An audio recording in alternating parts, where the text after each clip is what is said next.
Hello friends, આજે આપણે ધોરણ 8 વિષય ગણિત વિકાસ મૂલ્યાંકનલક્ષી એસાઇનમેન્ટ 2025માં પ્રશ્ન નંબર 5નું સોલ્યુશન જોવાના છે। જો વિદ્યાર્થી મિત્રો હજુ સુધી આપણી ચેનલને સબસ્ક્રાઇબ ના કરી હોય તો કરી લેજો। બાજુમાં આવેલા બેલ આઇકન દબાવી દેજો, જેથી આવનારા વિડીયો નોટિફિકેશન તમને મળતું રહે। ચાલો આપણે સોલ્યુશન જોઈ લઈએ। પ્રશ્ન નંબર 5 નું સોલ્યુશન ચેપ્ટર નંબર 9માંથી છે। પહેલું છે, નીચેની વિભાજિત બહુકોણની આકૃતિ ક્ષેત્રફળ શોધો। બધા માપ સેન્ટીમીટરમાં છે। અહીંયા વિદ્યાર્થી મિત્રો આકૃતિ આપેલી છે, આપણે ક્ષેત્રફળ શોધવાનું છે। તો પહેલું થશે ત્રિકોણ એમ એનું ક્ષેત્રફળ તો 1/2 એમ એ ગુણ્યા એન એ, તો 1/2 ગુણ્યા 2 ગુણ્યા 4, તો 4 સેન્ટીમીટરનો વર્ગ આવશે। હવે સમલંબ ચતુષ્કોણ એન એ સી ઓનું ક્ષેત્રફળ 1/2 4 + 6 ગુણ્યા 4, તો 4 ને 6 10 ગુણ્યા 4 થશે, અહીંયા 5 ચોક 20 સેન્ટીમીટરનો વર્ગ આવશે। હવે ત્રિકોણ ઓ સી પીનું ક્ષેત્રફળ 1/2 ગુણ્યા 4 ગુણ્યા 6, તો અહીંયા આવશે 12 સેન્ટીમીટરનો વર્ગ। ત્રિકોણ એમ બી આરનું ક્ષેત્રફળ 1/2 ગુણ્યા 3 ગુણ્યા 3, તો આવશે 4.5 સેન્ટીમીટર। હવે સમલંબ ચતુષ્કોણ બી આર ક્યુ ડીનું ક્ષેત્રફળ 1/2 ગુણ્યા 3 + 2 ગુણ્યા 4 સાદુરૂપ આપતા તો 10 સેન્ટીમીટરનો વર્ગ આવશે। હવે ત્રિકોણ ડી ક્યુ પીનું ક્ષેત્રફળ તો આવશે અહીંયા 3 સેન્ટીમીટરનો વર્ગ આવશે। તો કુલ ક્ષેત્રફળ 4 + 20 + 12 + 4.5 + 10 + 3 સેન્ટીમીટરનો વર્ગ, તો સરવાળો કરતાં 53.5 સેન્ટીમીટરનો વર્ગ આવશે। એટલે આપેલ આકૃતિનું ક્ષેત્રફળ 53.5 સેન્ટીમીટર વર્ગ થશે। હવે એ જ રીતે બીજું જોઈ લઈએ। આકૃતિ આપેલી જ છે આપણને। નીચેની નિયમિત અષ્ટકોણનું આકૃતિનું ક્ષેત્રફળ શોધો। બધા જ માપ મીટરમાં છે। તો સમલંબ આકારનું ક્ષેત્રફળ 1/2 ગુણ્યા 10 + 6 ગુણ્યા 4, તો 32 સેન્ટીમીટરનો વર્ગ થશે। આવા બે સમલંબ ચતુષ્કોણ આકાર છે, એટલે 32 ગુણ્યા 2 એટલે 64 સેન્ટીમીટરનો વર્ગ થશે। હવે લંબચોરસનું ક્ષેત્રફળ લંબાઈ ગુણ્યા પહોળાઈ, તો 10 ગુણ્યા 6 એટલે 60 સેન્ટીમીટરનો વર્ગ। તો આકારનું કુલ ક્ષેત્રફળ બે સમલંબનું ક્ષેત્રફળ વત્તા લંબચોરસનું ક્ષેત્રફળ, એટલે 64 + 60 એટલે 124 સેન્ટીમીટરનો વર્ગ। હવે ત્રીજું છે, નીચેની વિભાજિત બહુકોણની આકૃતિ ક્ષેત્રફળ શોધો। બધા માપ સેન્ટીમીટરમાં છે। અહીંયા વિદ્યાર્થી મિત્રો આકૃતિ આપેલી છે। તો ત્રિકોણ એન ઈનું ક્ષેત્રફળ 1/2 ગુણ્યા 3 ગુણ્યા 4, તો આવશે અહીંયા 6 સેન્ટીમીટરનો વર્ગ। સમલંબ ચતુષ્કોણ ઓ ઈ જી પીનું ક્ષેત્રફળ તો 1/2 ગુણ્યા 4 + 6 ગુણ્યા 6, તો 10 ગુણ્યા 3 આવશે, એટલે 30 સેન્ટીમીટરનો વર્ગ આવશે। હવે ત્રિકોણ પી જી ક્યુનું ક્ષેત્રફળ 1/2 ગુણ્યા 3 ગુણ્યા 6 સાદુરૂપ આપતા તો 9 સેન્ટીમીટરનો વર્ગ આવશે। હવે ત્રિકોણ એન એફ એમનું ક્ષેત્રફળ 1/2 ગુણ્યા 4 ગુણ્યા 6, તો 12 સેન્ટીમીટરનો વર્ગ આવશે। હવે સમલંબ ચતુષ્કોણ એફ એમ આર એનનું ક્ષેત્રફળ તો 1/2 ગુણ્યા 6 + 6 ગુણ્યા 6 સાદુરૂપ આપતા 36 સેન્ટીમીટરનો વર્ગ થશે। હવે ત્રિકોણ આર એચ ક્યુનું ક્ષેત્રફળ 1/2 ગુણ્યા 2 + 6, તો 6 સેન્ટીમીટરનો વર્ગ થશે। હવે કુલ ક્ષેત્રફળ ગણતરી કરીશું તો 6 + 30 + 9 + 12 + 36 + 6 સેન્ટીમીટરનો વર્ગ, સરવાળો કરતાં તો કુલ ક્ષેત્રફળ થશે 99 સેન્ટીમીટરનો વર્ગ। હવે ચોથો દાખલો જોઈ લઈએ। નીચેની વિભાજિત બહુકોણની આકૃતિનું ક્ષેત્રફળ શોધો। બધા જ માપ સેન્ટીમીટરમાં છે। તો અહીંયા આકૃતિ આપેલી છે। તો ત્રિકોણ એ જી બીનું ક્ષેત્રફળ 1/2 ગુણ્યા 5 ગુણ્યા 4, તો 10 સેન્ટીમીટરનો વર્ગ થશે। હવે લંબચોરસનું ક્ષેત્રફળ લંબાઈ ગુણ્યા પહોળાઈ, એટલે 6 ગુણ્યા 4 એટલે 24 સેન્ટીમીટરનો વર્ગ। ત્રિકોણ એ જી એફનું ક્ષેત્રફળ 1/2 ગુણ્યા 5 ગુણ્યા 6 બરાબર 15 સેન્ટીમીટરનો વર્ગ। ચતુષ્કોણ જી ડી ઈ એફનું ચોરસનું ક્ષેત્રફળ તો લંબાઈ ગુણ્યા લંબાઈ, તો 6 ગુણ્યા 6 એટલે થશે 36 સેન્ટીમીટરનો વર્ગ। તો આકૃતિનું ક્ષેત્રફળ 10 + 24 + 15 + 36 સેન્ટીમીટરનો વર્ગ, સરવાળો કરતાં આકૃતિનું ક્ષેત્રફળ આવશે 85 સેન્ટીમીટરનો વર્ગ। હવે ચેપ્ટર નંબર 10માંથી સાદુરૂપ આપો। પહેલું છે, એની - 3 આખાની 5 ગુણ્યા એની - 2 આખાની 6 ગુણ્યા એની - 6 આખાની -5 છેદમાં એની 3, તો એની તો 3 ગુણ્યા 5 થશે, એટલે અહીંયા થશે ગુણ્યા એની -2 ગુણ્યા 6 ગુણ્યા -6 ગુણ્યા -5 છેદમાં એની 3, તો એની -15 થશે ગુણ્યા એની -12 ગુણ્યા એની 30 છેદમાં એની 3, એની -15 વત્તા -12 વત્તા 30 છેદમાં એની 3, તો એની ઓછા 15 ઘાત ઓછા 12 વત્તા 30 છેદમાં એની 3 ઘાત, તો એની ઓછા 27 વત્તા 30 ઓછા 3 થશે, તો અહીંયા એની 0 ઘાત આવશે, તો હંમેશા 0 ઘાત હોય તો હંમેશા જવાબ 1 આવે. બીજો દાખલો, એની 6 ઘાત આખાની 3 ઘાત ગુણ્યા એની 2 ઘાત આખાની 8 ઘાત ગુણ્યા એની ઓછા 3 ઘાત આખાની 4 ઘાત છેદમાં એની 2 ઘાત આખાની 5 ઘાત ગુણ્યા એની 5 ઘાત આખાની 2 ઘાત, તો એની 6 ગુણ્યા 3 થશે, તો એની 2 ગુણ્યા 8 થશે, ગુણ્યા એની ઓછા 3 ગુણ્યા 4 છેદમાં, તો એ જ રીતે એની 2 ગુણ્યા 5 ગુણ્યા એની 5 ગુણ્યા 2, તો એની 18 ઘાત ગુણ્યા એની 16 ઘાત ગુણ્યા એની ઓછા 12 ઘાત છેદમાં એની 10 ઘાત ગુણ્યા એની 10 ઘાત, તો એની 18 વત્તા 6 ઓછા 12 છેદમાં એની 10 વત્તા 10, તો એની 34 ઓછા 12 થશે છેદમાં એની 20 ઘાત થશે, તો એની 22 ઘાત થશે છેદમાં થશે એની 20 ઘાત. આધાર સરખા ભાગાકારનો સંબંધ ઘાતાંકો થશે બાદબાકી, તો 22 ઓછા 20 આવશે અહીંયા, તો એની 22માંથી 20 જાય એટલે 2 રહેશે, તો એની આવશે 2 ઘાત. હવે ત્રીજો દાખલો જોઈ લઈએ.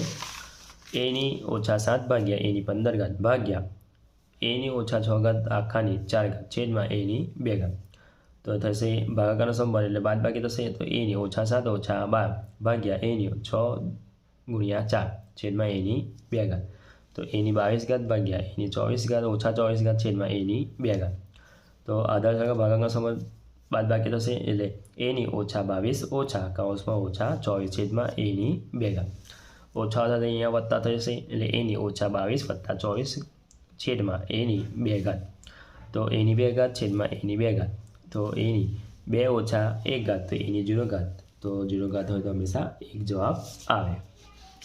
હવે ચોથો દાખલો જોઈ લઈએ.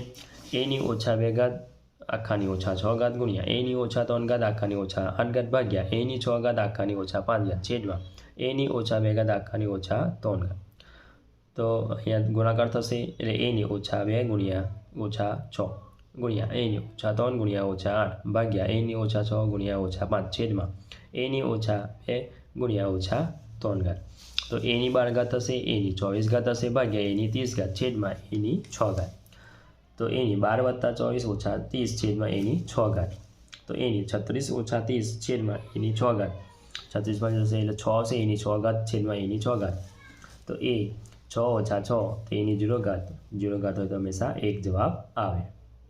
ચેપ્ટર નંબર 11માંથી પહેલું આપેલા પ્રમાણ સમપ્રમાણમાં છે કે તેમ તે શોધો. અહીંયા આપણને કોષ્ટક આપેલું છે, તો x1 છેદમાં y1 બરાબર 20ના છેદમાં 50 બિંદુ બિંદુ કટ થાય એટલે 2ના છેદમાં 5, તો x2 છેદમાં y2 બરાબર 24ના છેદમાં 60 સાદુરૂપ આપતા 12 દુ 24 અને 12 પંચા 60 12 કટ થાય એટલે 2ના છેદમાં આવશે 5.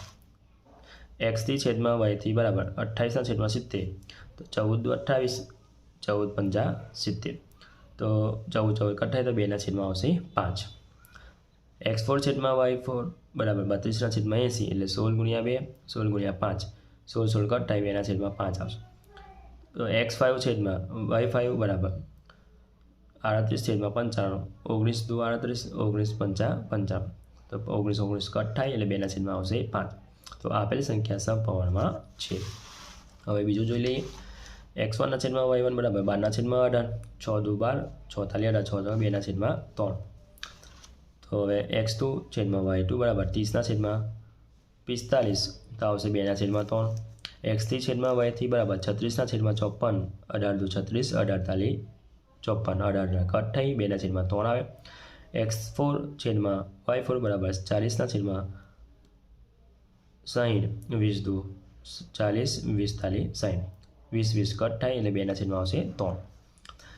x5 છેદમાં y5 બરાબર 44ના છેદમાં 66 22 દુ 44 22 તાલી 66 22 કટ થાય તો 2ના છેદમાં 3 આવશે, તો આપેલ સંખ્યા સમપ્રમાણમાં છે. તો આ જવાબ આપણો 2ના છેદમાં 3 સરખો આવી જાય તો સમપ્રમાણમાં છે, ન આવે તો સમપ્રમાણમાં નથી. એ જ રીતે ત્રીજો દાખલો જોઈ લઈએ. તો x1 છેદમાં y1 બરાબર 8ના છેદમાં થશે 16 8 ગુણ્યા 1 8 દુ 16 8 8 કટ થાય 1ના છેદમાં આવશે 2. x2 છેદમાં y2 બરાબર 18ના છેદમાં 54 18 ગુણ્યા 1 18 તાલી 54 18 કટ થાય તો 1ના છેદમાં આવે છે 3. તો x3 છેદમાં y3 બરાબર 22ના છેદમાં 33 11 દુ 22 11 તાળી 33 11 કટ થાય તો 2ના છેદમાં આવશે 3. x4 છેદમાં y4 બરાબર 48/60, 12 ચોક 48, 12 પંચા 60, 12 બાર 28, 4 છેદમાં આવશે 5.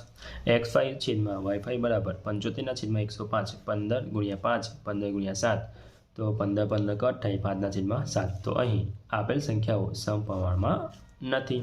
ચોથો દાખલો જોઈ લઈએ. તો x1 છેદમાં y1 બરાબર 30/40, મીંડું મીંડું કટ 3 છેદમાં આવશે 4. હવે y2 બરાબર y2 40/30, મીંડું મીંડું કટ થાય 4 છેદમાં 3. x3 છેદમાં y3 બરાબર 60/40, 20 40, 60, 20 40, 20 કટ થાય 3 છેદમાં આવશે 2. x4 છેદમાં y4 બરાબર 40/60, 20 40, 20 થાય 60, 20 કટ થાય તો 2 આવશે 3. x5 છેદમાં y5 25/50, 25 1 25, 25 2 50, 25 કટ થાય 1 છેદમાં આવશે 2. y6 x6 અને y6 તો 50/25, 25 2 50, 50, 25 1 25, 25 કટ થાય તો 2 આવશે 2 છેદમાં 3. તો અહીં જે જવાબ આવે છે એ સમપ્રમાણમાં નથી. તો અહીં આપેલ સંખ્યાઓ સમપ્રમાણમાં નથી. હવે બીજું પ્રશ્નની અંદર પહેલો જોઈ લઈએ. એક રોડ બનાવવા માટે 39 મશીન કામે લગાડ્યા, તો 12 દિવસ કામ પૂરું થાય તો 52 મશીન કામે લાગેલા. તો આ કામ કેટલા દિવસમાં પૂરું થાય? તો મશીન ને દિવસ તો 39, તો 12 આવશે દિવસ, તો 52 કેટલા? તો આપેલ કિંમત વ્યસ્ત પ્રમાણમાં છે. તો x1 y1 બરાબર x2 y2, તો 39 ગુણ્યા 12 બરાબર 52 ગુણ્યા y2. તો આપણને 52ની છેદમાં લઈ જતા સાદુરૂપ આપતા તો y2 આવશે 9 આવશે. તો આ કામ 9 દિવસમાં પૂરું થાય. બીજું જોઈ લઈએ. સાયકલના પૈડામાં 8 સળિયા હોય તો 2 ક્રમિક સળિયા વચ્ચેનો ખૂણો 45° છે. જો 12 સળિયા હોય તો ક્રમિક સળિયા વચ્ચે ખૂણો કેટલો હોય? તો સળિયા થશે 8, તો 45નો ખૂણો થશે તો 12ના કેટલા? તો આપેલ માહિતી વ્યસ્ત પ્રમાણમાં છે. તો x1 y1 બરાબર x2 y2, તો 8 ગુણ્યા 45 બરાબર 12 ગુણ્યા y2. તો સાદુરૂપ આપતા તો y2ની કિંમત આવશે 30, y2 બરાબર 30. તો 2 ક્રમિક સળિયા વચ્ચેનો ખૂણો 30° હોય. ત્રીજો જોઈ લઈએ. 800 કિલોમીટરનો અંતર કાપવા એક ટ્રક 80 કિલોમીટર પ્રતિ કલાકની ઝડપે દોડે છે. આ ટ્રકને તે સ્થળે 2 કલાક વહેલી જ પહોંચવા માટે ટ્રકની ઝડપ કેટલી કરવી પડે? તો ઝડપના છેદમાં અંતરના છેદમાં સમય, તો સમય બરાબર અંતરના છેદમાં ઝડપ થશે એટલે 800/80. સાદુરૂપ આપતા એટલે 10 કલાક થશે. હવે ઝડપ બરાબર અંતરના છેદમાં સમય, તો 800/8 કલાક, તો આ થશે અહીંયા 100 કિલોમીટર પ્રતિ કલાક. તો 2 કલાક વહેલી પહોંચવા માટે સમય 10 ઓછા 2 એટલે કે 8 કલાક થશે. તો 2 કલાક વહેલી પહોંચવા માટે ટ્રકની ઝડપ 100 કિલોમીટર પ્રતિ કલાક કરવી પડે. ચોથું, 80 કિલોમીટર પ્રતિ કલાકની ઝડપે જતી મોટરકારને 720 કિલોમીટર અંતર કાપવાનું છે. જો હવે મોટરકાર 90 કિલોમીટર પ્રતિ કલાક ઝડપે દોડવે તો કેટલી અંતર કાપવા કેટલો સમય બચે? તો ઝડપ બરાબર અંતરના છેદમાં સમય, તો સમય બરાબર અંતરના છેદમાં ઝડપ. 720/80, તો સમય આવશે 9 કલાક. હવે સમય બરાબર અંતરના છેદમાં ઝડપ, તો 720 ગુણ્યા 90, તો થશે અહીંયા 8 કલાક થશે સમય. તો સમયની બચત 8 ઓછા 9 ઓછા 8 કરીશું તો 1 કલાક થશે. તેટલું જ અંતર કાપવા માટે 1 કલાક બચે. હવે વિદ્યાર્થી મિત્રો પ્રશ્ન નંબર 5b જોઈ લઈએ. ચેપ્ટર નંબર 12માંથી પૂછાશે. અવયવ પાડો. પહેલું 6x ની 3 ઘાત વત્તા 3x. તો અહીં 6ના ભાગ પડશે 3 ગુણ્યા 2, xના ભાગ પડશે x ગુણ્યા s ગુણ્યા x, 3 વખત લખીશું વત્તા 3 ગુણ્યા x. તો અહીંયા 3 અને x સરખા છે એટલે સામાન્ય કરી દેતા, તો 3x કૌંસમાં બચશે 2x² વત્તા 1. બીજું 8x² વત્તા 14x, તો 8ના ભાગ પડશે 2 ગુણ્યા 4, x² છે એટલે x ગુણ્યા x વત્તા 2 ગુણ્યા 7 ગુણ્યા x. 2 અને x સરખા છે એટલે કોમન કરેલા કૌંસમાં બળશે 4x વત્તા 60.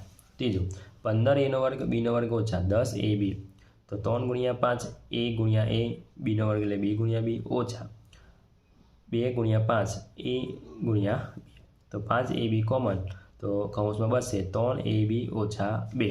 ચોથું 8a ની 3 ઘાત b ઓછા 6a² b², તો 2 ગુણ્યા 4 ગુણ્યા a ગુણ્યા a ગુણ્યા a, 3 વખત આવશે ગુણ્યા b ઓછા કૌંસમાં આવશે 2 ગુણ્યા 3 a ગુણ્યા a b ગુણ્યા b તો 2a વર્ગ b કોમન નીકળશે કૌંસમાં બચશે 4a ઓછા 3b બીજો છે અવયવ પાડો પહેલું જોઈ લઈએ xy વત્તા 3x વત્તા 2y વત્તા 6 તો અહીંયા બેને જૂથ બનાવતા એમાંથી x કોમન નીકળશે એટલે વચ્ચે અહીંયા y વત્તા 3 વત્તા અહીંયા 2 કોમન કાઢતા તો અહીંયા કૌંસમાં બચશે y વત્તા 3 તો અવયવ પડશે y વત્તા 3 x વત્તા 2 બીજું છે xનો વર્ગ વત્તા xz ઓછા xy ઓછા yz x કોમન કાઢતા તો x વત્તા z બનશે ઓછા y કોમન કાઢતો નિશાની બદલાશે તો x વત્તા z તો x વત્તા z x ઓછા y અવયવ પડશે ત્રીજું xની 3 ઘાત વત્તા 6xનો વર્ગ વત્તા 5x વત્તા 30 તો xની 2 ઘાત કોમન તો x વત્તા 6